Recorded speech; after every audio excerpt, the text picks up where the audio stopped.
adlaw mga kaigsunan, kung asa man mo karon, diring kakna, ako nag-welcome sa inyo sa among short devotional. O sa dilibag mga kaigsunan, ako naghangyo sa inyong mga idoko, inyong mga oil. Among Diyos na sa kita sa langit kami, Ginoo, salamat sa gayon kundi kami nagayos sa aron madunggan ang inyong mga pulong. Wako nagapo. Ginoo, sa mag-asulti karon si Brother Julius Aberia, tagan nimo siya og kaalam aron among mga pataminhugan ug mahimong inspiration niya mga pulong. Ginoo, pasayloa kami kung asa may nakasala sa buhat ng pulong ang Ginoo na kinihalang ang among giampo sa ngalan ni Jesus ang among manluluwa sa ngayon. Ang atong kinabuhi lumanabay na, kinahanglan ng mangandang tanan.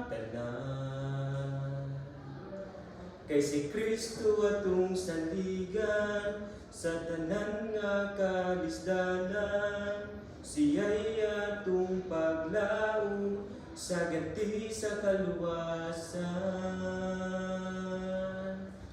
Kung mangit-ngit ang dalan sa yuta, puno sa kahadlok ug sala, dili angay mabalaka, kay si Kristo atong giya, maayong binuhatan, ipakita higala. Pagtuo atong ligonon, Kristohanon, magdinasigay isip sundalong Diyos nun, kasing-kasing tapot liun sa adya bililhon ni Kristo iyakita luwason, huloy anan alang sa matinumanon. Kung mangit-ngit ang dalan sa yuta, puno sa kahadlok ug sala,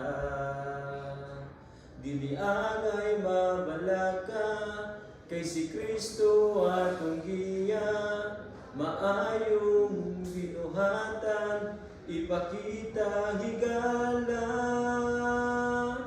Pagtuo atong ligonon, Kristohanon, magmatilod anon isip sundalong Diyos nun, kasing-kasing tapok liun sa adya bililhon ni Kristo iyakita luwason, huloy anan alang sa matinumanon, huloy anan alang sa matinumanon. So, salamat ako sa higala nga minat ako sa gihalan sa usamang kanta sa atong sa kahigala, no? Ang puloy-anon, ang lyrics na gingon usa ka puloy-anan, no? Agitukod, no? Para sa mga katawan. So, nining pagpadayon sa atong devotional mga kaigsuonan, mga higala sa pagpaminaw niya kung din kamong dapit sa kalibutan, nga atong topiko karon adlaw mga kaigsuonan is naguluhan and living a life with purpose. So, nasayod kita mga kaigsuonan, ang atong pagkinabuhi nining kalibutan, dili gyud lamang nga kinabuhi ta nga para maglaag-laag, no? Adong nagud kita yung purpose. Sa ino atong makita nga ang atong purpose sa ginikanan, makita na to nga mo'y magpagdako sa imong anak, magatiman, no? Everything we have here created is have a purpose ng kaigsuonan. So it says here, we were meant to live with the purpose ng kaigsuonan, no? Kita na kinabuhi diri kay tungod nga naay hinungdan yun with intention, no? Na kinabuhi ta nahimo nagkinabuhi ta, nahimong kinabuhi tungod nga gituyo yun, na katuyuan. And also there is a meaning. Now mga kaigsunan, today ato ning pagahisgutan about what truly means to live a life that doesn't just pass time, mga kaigsunan, no? But makes time count. So moving on, mga kaigsunan, what is your purpose ng kalibutan?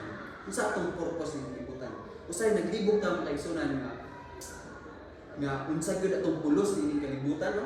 Masayod ta sa reality mga kaigsunan nga usa ka tawo ipanganak, ipanganak, and then paghuman niini mudako siya magkinabuhi to survive, no? Of course, and proceeding niya na kaigsunan, mahimo na pong tigulang, and then maabot sa iyang kamatayon mga kaigsunan. So makita na to through all of years that mga kaigsunan, makita to ang cycle sa life, no?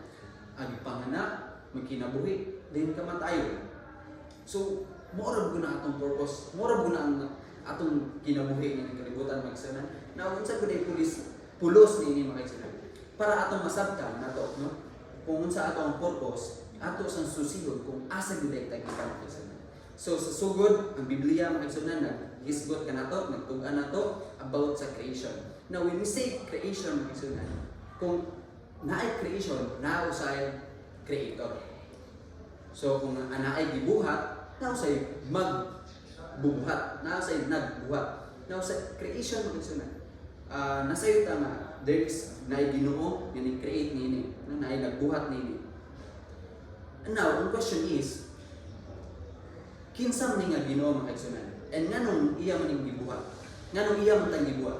Now the answer is, makita na to sa 1 John 4 verse 8. Kung ato nang pagabasahon mga kaigsunan, palikod basa kung naka mga Biblia sa mga tapad. Unsa may gisulti niini nga bersikulo mga kaigsunan, matud pa kung kinsa ang Ginoo. So of course mga kaigsunan, ang atong tubag yun niini, no? Will say something about love.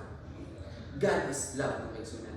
So what is love mga kaigsunan? Daghang klase-klase ng gugma nga atong napatnan sa ay gugma sa uyab, no? That is a romantic, passionate love. Na apoy klase gugma nga para sa pamilya and also sa atong mga friends. So unsa ni gisulti ni Juan, he said that God is love. Unsay pasabot dinhi mga kaigsunan, no?